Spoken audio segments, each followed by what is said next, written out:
શ્રીમદ ભાગવત નું પારાયણ કરે છે। ભગવાન શિવ સતત રામ નામ લે છે। જુઓ, રામાયણ નો સીધો સાદો અર્થ કરવો હોય, રામાયણ નો ટૂંકામાં ટૂંકો અર્થ કરવો હોય, રામાયણ એટલે ભગવાન શિવ, રામાયણ એટલે ભગવાન શિવ। આ કથા એની કથા છે, એને સાંભળવાની છે અને કથા કે પણ છે। તો હવે આપણે હનુમાનજી મહારાજ જે કળિયુગમાં જાગતો દેવ કહેવાય, કળિયુગનો રામદેવ પીર, હનુમાનજી મહારાજ આ બધા જાગતા દેવ છે। તો હનુમાનજી મહારાજને રામકથામાં આસન આપી અને કથામાં આપણે પ્રયાસ કરીએ આગળ। આઈએ હનુમાનજી विराजिए प्रेम सभर आसन दीजिए, विराजिए श्री पवन कुमार। आइए उमापति संग जग जननी भवानी, प्रेम सभर गादी दीजिए, विराजिए श्री उमापति। ભગવાન શિવ અને હનુમાનજીને આસન આપી અને આપણે કથામાં પ્રવેશ કરીએ। સુંદર રામકથાનું પારાયણ છે, ખૂબ ભાવથી, જેમ શ્રીમદ ભાગવતનું શ્રવણ કર્યું, કેટલા ભાવથી કર્યું। અને અહીં શ્રીમદ ભાગવત થઈ એના પછી વિરાતા તારુસણ અને પાષાણમાં પણ ખૂબ આનંદથી ભગવાનનો ભાવ થયો। આ તો લાલાનો ભાવ છે, ફક્ત લાલાનો ભાવ છે। ગઈકાલે આપણે કથામાં જોયું, વાલ્મીકી મહારાજ અને ગોસ્વામી તુલસીદાસજી મહારાજ એમને રામાયણ લખ્યું, એમને રામાયણનું વર્ણન કર્યું છે। ગોસ્વામી તુલસીજી મહારાજ આજથી 500 વર્ષ પહેલા સરયુને કોઠે અયોધ્યામાં રામચરિત માનસ લખ્યું અને વર્ષો પહેલા વાલ્મીકી મહારાજે રામાયણ લખ્યું। હવે ભગવાન શિવ આના મુખ્ય શ્રોતા છે અને વક્તા પણ છે। એકવાર પ્રયાગરાજમાં, હવે કથા ચાલુ થાય છે, રામકથા। એકવાર પ્રયાગરાજમાં ભારદ્વાજ ઋષિના આશ્રમમાં યાજ્ઞવલ્ક્ય મુનિ અને સૌ મુનિઓ આવ્યા હતા। એ વખતે પ્રયાગરાજમાં કુંભ મેળો હતો। આજથી હજારો વર્ષથી કુંભ મેળા ચાલુ છે। જ્યારથી ભગવાને ઝેર પીધું ત્યારથી આપણા માટે કુંભ મેળા ચાલુ છે। તો કુંભ મેળાનું આયોજન હતું અને ભારદ્વાજ મુનિના આશ્રમમાં યાજ્ઞવલ્ક્ય મુનિ 1 માસ રહ્યા। અને જ્યારે યાજ્ઞવલ્ક્ય મુનિ એમના આશ્રમમાં રવાના થયા એ વખતે ઋષિએ પગ પકડી અને કહ્યું કે હે ભારદ્વાજ મુનિ। ભારદ્વાજ મુનિ બોલ્યા, હે યાજ્ઞવલ્ક્ય મુનિ, મને એક સંશય છે। શું સંશય છે?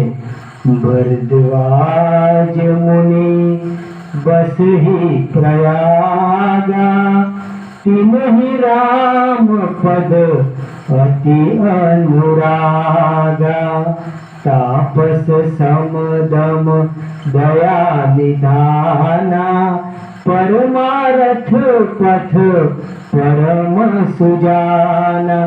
ભારદ્વાજ મુનિ કહે છે, પ્રયાગરાજમાં માં ગંગાના કોઠે હે યાજ્ઞવલ્ક્ય મુનિ, મારી અંદર એક સંશય છે, એક શંકા છે। આ તો કે બોલો? તો કે હે પ્રભુ, હે ઋષિવર, રામ કેટલા છે? બહુ સરસ પ્રશ્ન કર્યો કે રામ કેટલા છે, કે કેમ?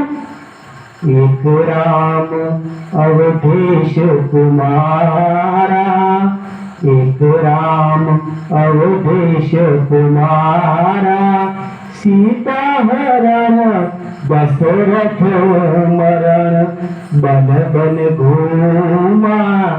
एक राम अति क्रोधा रावण मारा, एक राम घट घट बोला, एक राम सकल प्रसारा, एक राम जग से न्यारा।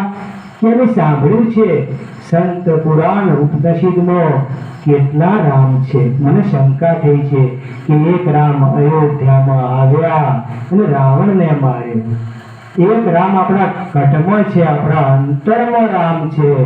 એક રામ અણુ અણુમાં છે, અણુ અણુમાં, રોમ રોમમાં. તો કયો રામ સાચો? એ વખતે સંશય દૂર કરવા માટે કરી અને સુંદર રામ કથા કરે છે. સુંદર રામ કથા કરે છે. અને એક સમજવા જેવું છે કે રામ કથા ભગવાન શિવથી શરૂ થાય છે. એક બાર ત્રેતા जुग माही शंभु गए किंभज ऋषि भाई. ભગવાન શિવથી રામકથા શરૂ થાય છે. કેટલું સરસ છે કે આખા રામાયણનું હાડ આમાં છે, આખા રામાયણનું હૃદય આમાં પડ્યું છે. એક બાર ત્રેતા जुग माही शंभु गए किंभज ऋषि भाई. संग सती जग जननी भवानी पूजे ऋषि अखिलेश्वर जानी. राम कथा मुनि बरज बखानी सुनी महेश परम सुख मानी.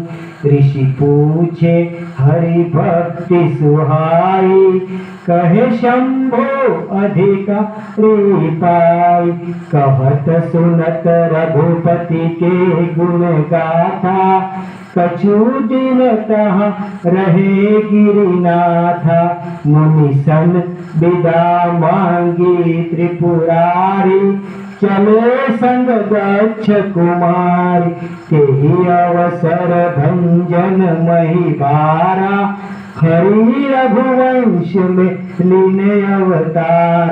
पिता वचन तजि राज उदासी दंडक वन विचरत अविनाश. संपूर्ण रामायणનો સાર તુલસી બાબાએ આમાં કહ્યો છે કે એકવાર ભગવાન શિવ કૈલાસ પરથી મા ઉમાને લઈ, મા સતીને લઈ અને કુંભજ ઋષિના, અગસ્ત ઋષિના આશ્રમમાં જાય છે. જુઓ, એક સમજવા જેવું છે મહારાજ. ભગવાન પોતે કથા કરે છે, કથા સાંભળવા જાય છે. એટલે જો કદી કોઈ પણ મનમાં એવું ના લેવું કે આ તો સાંભળેલું છે, આ તો બધી ખબર છે કે રામાયણમાં રામ હતા, રાવણ હતો, લક્ષ્મણ ને હનુમાન. કદી એવો ભાવ લાવો નહીં. એવો ભાવ લાવ્યો તો ભગવાન અંતરમાં પ્રગટ થશે. જો ભગવાન શિવ પોતે રામકથા કરતા હોય પણ છતો રામકથા સાંભળવા જાય છે, એ ચિંતન કરવા જાય છે. પણ સાથે કોણ છે? જોજો હો, સંગ સતી જગ જનની ભવાની. કેટલી ઉપમા આપી છે તુલસી બાબાએ કે શંકરની, ફક્ત શંકર કીધું અને એમને શું કીધું? સંગ સતી જગ જનની ભવાની. તો આપણા ઘરની સ્ત્રી એ અંબા છે. આપણી બેન હોય, દીકરી હોય, કોઈ પણ હોય, આપણી સ્ત્રી હોય, પણ એ જગદંબાનું સ્વરૂપ છે. આપણી મા હોય, કોઈ પણ રૂપે સ્ત્રી હોય તો એ અંબાનું સ્વરૂપ છે. સંગ સતી જગ જનની ભવાની. અને જ્યારે કુંભજ ઋષિના આશ્રમમાં રામકથા કુંભજ ઋષિ કરી, પણ આમાં એક સમજવા જેવું છે.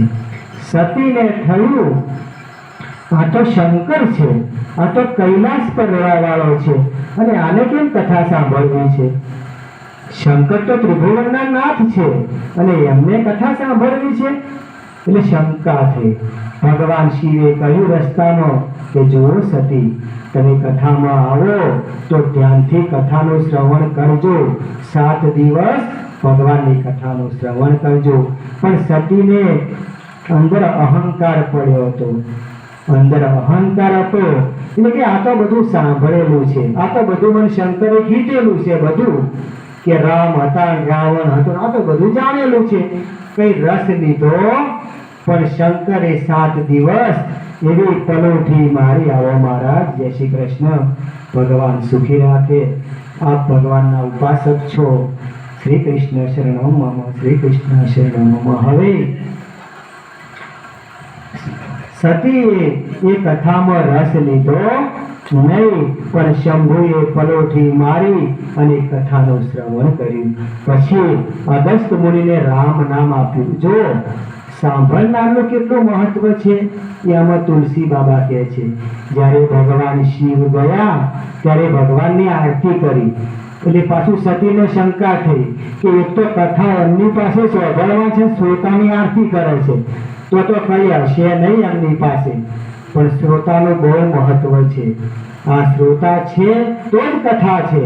એમને એમ કથા હોઈ શકે પણ એક શ્રોતા હોય, પણ શ્રોતા હોવો જોઈએ.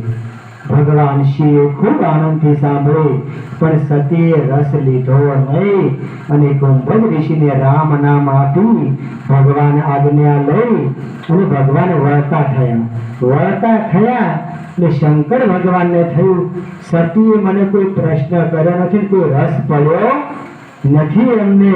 ભગવાન કઈ બોલ્યા નહીં. પણ એ વખતે તુલસી બાબા કે જ્યારે વળતા ગયા ને એ વખતે જ્યારે આવ્યા ને એ વખતે કહ્યું સંગ સતી જગ જનની ભવાની. તો જ્યારે કથામાં આવો ને એ વખતે ભગવાનનું સ્વરૂપ છો, આપ ભગવાનનું સ્વરૂપ છો, પણ જો રસ ના લો તો સંગ બુદ્ધિની કુમારી દક્ષ કુમારી એની જે ઇજ્જત હતી, આબરૂ હતી એ બધી ઉતરી ગઈ કે આ તો બુદ્ધિની કુમારી છે, આ તો દક્ષની કુમારી છે. એની કથામાં રસ લીધો તો જો કથા એ આપણને ખૂબ ઊંચાઈ સુધી લઈ જાય.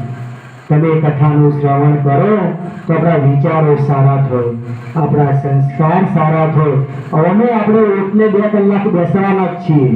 ગામના ઓટલે કે ગુંદરે કે આપણા ઘેર 2 કલાક તો 2 કલાક કથામાં ના બેસીએ વીરા કાકા, ભગવાનના નામમાં ના બેસીએ. અને પવિત્ર શ્રાવણ માસ છે તો આવા માસમાં જો લૌકિક વાતો કરીએ ખૂબ કરી. તમે એટલું વિચારો, જો ભગવાન ગણતરી કરે શબ્દોની ગણતરી તો અબજો શબ્દો થાય, અબજો શબ્દો. મહારાજ એટલી લૌકિક વાતો કરી, પણ રામ નામ કેટલી વખત, ભગવાન શિવનું નામ કેટલી વખત ઓઠ પર આવ્યું? બસ ઓગળના વેઢે 11 વખત કે 21 વખત ઓગળના વેઢે માળા કરી અને માળા મૂકી દીધી. પણ ભાઈ એમ માળા નથી કરવાની, આ ઘટની માળા કરવાની છે, ઘટની માળા. હવે જ્યારે ભગવાન શિવ પાછા વળ્યા, ભગવાન શિવ થોડા ઉદાસ થયા કે સતીએ કોઈ રસ ના લીધો, કોઈ કથામાં રસ. રામ કથા હતી, મારા રામની કથા હતી. પણ તો જુઓ જ્યારે કથામાં જાઓ તો આપણા કુટુંબને સાથે લઈ જવું, આપણો ભાઈ બેન જે પણ આપણા કુટુંબમાં મા બાપ બધાને કથામાં સાથે લાવવા. આ ભગવાન શિવ કહે છે. ભગવાન શિવ ખૂબ શિખામણ આપશે કે કથામાં એકલા જવું નહીં, કથામાં રસ લેવો. અને શ્રી કૃષ્ણ શરણમ મમ, સીતારામ સીતારામ, ઓમ નમઃ શિવાયનો જાપ. છેવટે રામ કે વાલ્મીકીને ગઈકાલે નારદ મુનિએ કહ્યું તો તું આ મંત્ર બોલ, રામ રામેતિ રમેતિ રામે રામે. એટલે વાલ્મીકી કે આવડો મોટો મંત્ર મને ના આવડે, વાલીઓ કે છે હું તો લૂંટારો છું, મને આવડો મોટો મંત્ર યાદ રહે?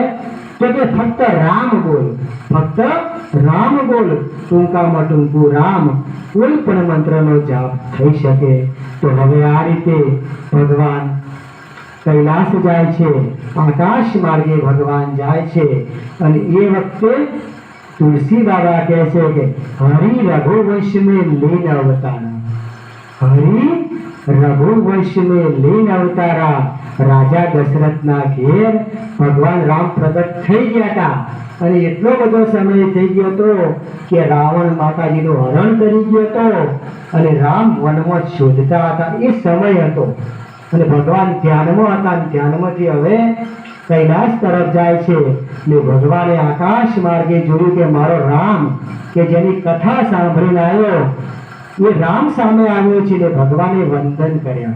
ભગવાન સામે ના ગયા કે સામે જાય તો ભગવાનનો અવતારનો હેતુનું કાર્ય થાય નહીં. એટલે શંકર સામે ના ગયા પણ આકાશ માર્ગે વંદન કર્યા. ને સતી બોલ્યા કોને વંદન કર્યા?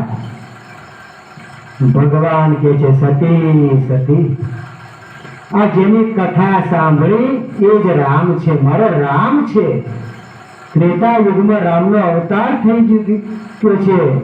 કેવી અવસર ભંજન મહી ભારા, હરિ રઘુવંશ में लीन अवतारा.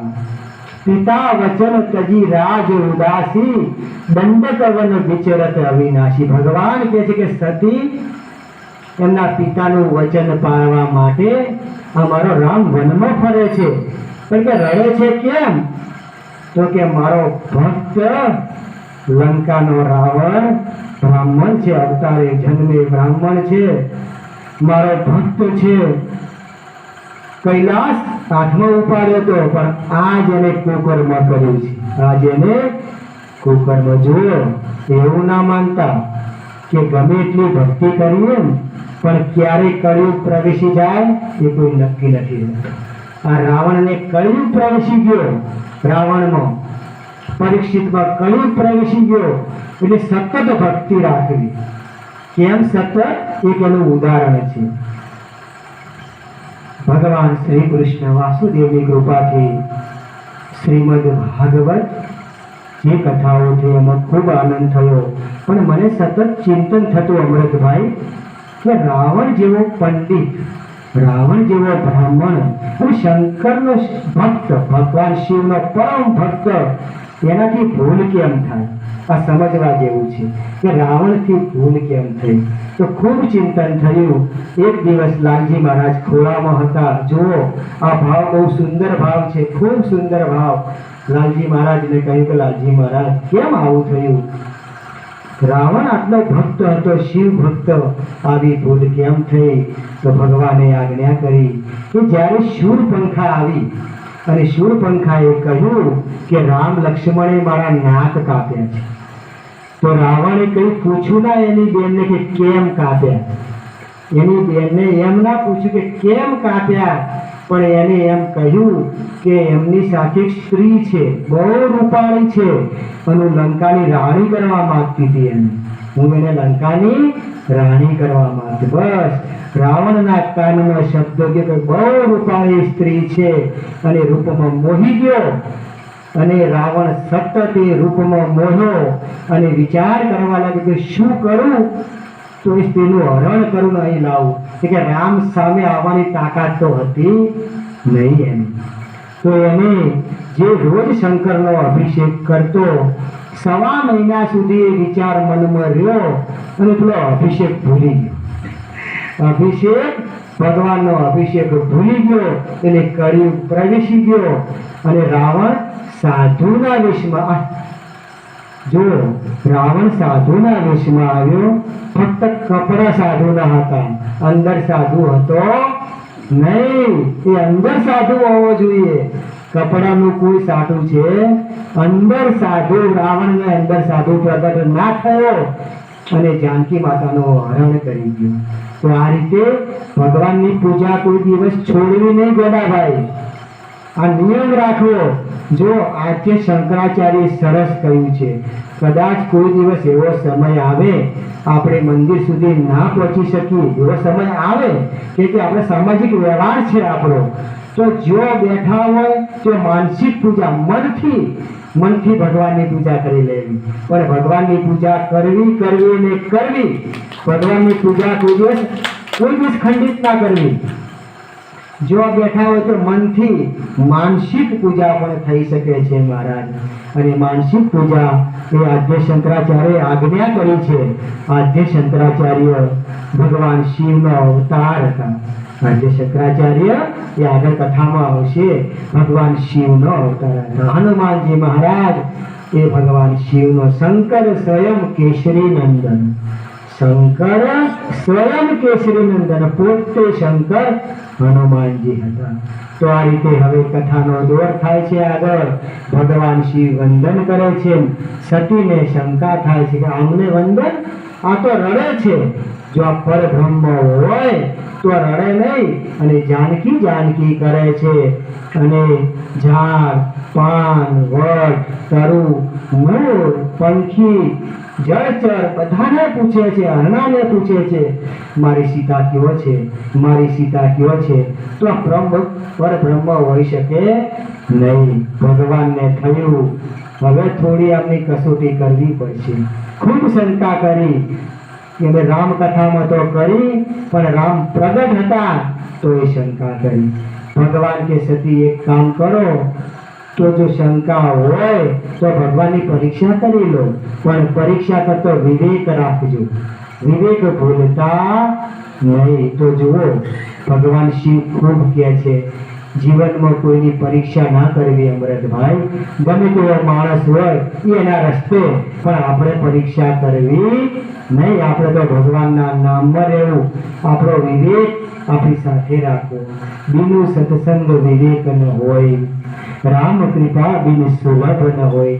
આ સત્સંગ છે ભગવાનના નામનો આપણા ઓગણે આવ્યો છે. જુઓ કોઈ પણ જાતના પ્રયત્ન વગર, કોઈ પણ જાતના આપણા પ્રયત્ન વગર ભગવાનની કૃપાથી સત્સંગ આપણા ઓગણે આવ્યો છે. તો 7 દિવસ ખૂબ લાભ લેજો. ભગવાન રામ, લાલજી ભગવાન ઠાકોરજીનો ખૂબ લાભ લેજો. અને એટલું જ કરવાનું છે, ભગવાનનું નામ લેતો લેતો આપણે શ્રવણ કરવાનું છે. બસ ભગવાન ખૂબ ધન્ય ધાન્ય રિદ્ધિ સિદ્ધિ. આ કથા તો કોણ સાંભળે છે? હનુમાનજી મહારાજ સાંભળે છે.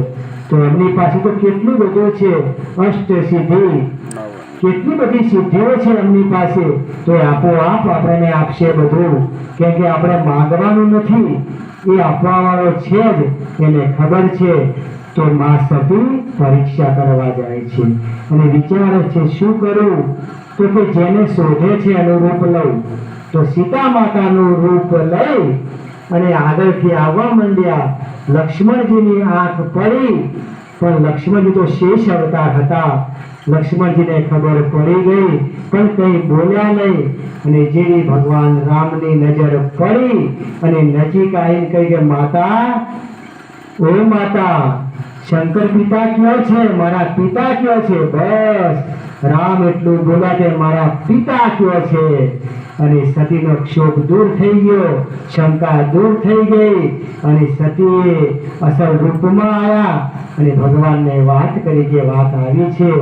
પણ એ વખતે ભગવાન શિવ વટ વૃક્ષ નીચે સતત રામ નામ લે છે અને સતી શરમાઈ જાય છે. ભગવાન રામ કંઈ કહેતા નથી, સતી પાછા આવે છે, પણ એમના મુખ પર એકદમ ઉદાસી છે, એકદમ દુઃખ છે. ભગવાન શિવ પૂછે છે કે સતી શું થયું? પરીક્ષા લીધી ને પાછું ખોટું બોલ્યા. ના ના, કોઈ પરીક્ષા લીધી નથી. પરીક્ષા લીધી અને તો એ ખોટું બોલ્યા કે ના ના, કોઈ પરીક્ષા લીધી નથી. ભગવાન શિવે આંખ બંધ કરી અને જોયું તો શું જોવે છે? સતી માં જાનકી, માં સીતાનું રૂપ લીધું. અને ભગવાન ભોલેનાથ એમ કહે છે કે જાનકી તો મારી માં થાય, રામ મારા પિતા થાય, જાનકી મારી માં થાય. તો અને મારી માનું રૂપ લીધું, તો આજથી મારી માં. મનોમન સંકલ્પ કરી કાઢ્યો, આજથી સતીનો ત્યાગ. જુઓ ભગવાન સતીને કહેતા નથી, એક શબ્દ ના બોલ્યા, પણ મનોમન શંકા અને ભગવાનની જે હતી સતીને એ મનોમન ત્યાગ કરી કાઢ્યો. ભગવાન કૈલાસ પર આવ્યા ને ભગવાનનો નિયમ સવારે રામકથા શરૂ કરી. એવો નિયમ હતો, જ્યારે ભગવાન રામકથા શરૂ કરે એટલે સતીને આસન આપતા બાજુમાં, પણ ભગવાને 2 ફૂટ આઘું આસન આપ્યું. 2 ફૂટ આઘું આસન આપ્યું સતીને, અને સતી સમજી ગયા કે ભગવાને મારો ત્યાગ કર્યો. જુઓ ભગવાન શિવ કેટલું શીખવે છે કે આપણે સંસારમાં છીએ, કોઈની જોડે મન દુઃખ થાય, હા ના થાય, ઘણું બધું થાય. આપણે સંસારના વ્યવહારમાં છીએ તો કદાચ કોઈનો મનથી ત્યાગ કરવો પડે, કદાચ એવો સમય આવી જાય, પણ એ વ્યક્તિને ખબર ના પડવી જોઈએ. એને ખબર પડવી, આપણને જે દુઃખ થયું એ સામેવાળાને ખબર પડવી જોઈએ નહીં. આ ભગવાન શિવ શીખવે છે કે જો ખબર પડે તો વાત કેટલી આગળ જાય. પણ સતીને ખબર પડવા દીધી નહીં ને રામ રામ નામમાં લીન રહ્યા. એમ કરતો કરતો સતીને એમ થયું કે ભગવાને મારો ત્યાગ કર્યો છે, ભગવાને મારો ત્યાગ કર્યો છે. અને એ વખતે નારદ મુનિ જાય છે અને દક્ષ પ્રજાપતિને ઘેર જાય છે. સતીના પિતા દક્ષ પ્રજાપતિ હતા, જેમને બ્રહ્માજીના માનસ પુત્ર હતા. એમને ઉપાધિ આપી હતી મોટી. એટલે દક્ષ પ્રજાપતિને ઘેર જઈ અને નારદ મુનિ કહે છે કે દક્ષ, આવડી મોટી તમને ઉપાધિ મળી, આવડું મોટું તમને મળ્યું, આવડું મોટું પદ મળ્યું, તો એક યજ્ઞ કરો. કનખલમાં હરિદ્વાર કોઠે એક યજ્ઞ કરો, સૌને ખબર પડે. જુઓ, કોઈ પણ કાર્ય સંસારને દેખાડવા ના કરવું, આપણી ભક્તિથી કરવું, પણ સંસારના દેખાડા માટે કરવું. આ દક્ષ પ્રજાપતિ સંસારના દેખાડા માટે મોટા યજ્ઞનું આયોજન કરી વિરાટ હતા. કનખલમાં હરિદ્વારના કોઠે યજ્ઞનું આયોજન કર્યું. સૌ આમંત્રણ આવ્યું. નારદ મુનિને બસ એક જ કામ કરવું હતું કે શંકરને આમંત્રણ મળે નહીં, બસ બીજા બધાને આમંત્રણ મળે પણ શંકરને આમંત્રણ અપાય નહીં. બાલકૃષ્ણ લાલ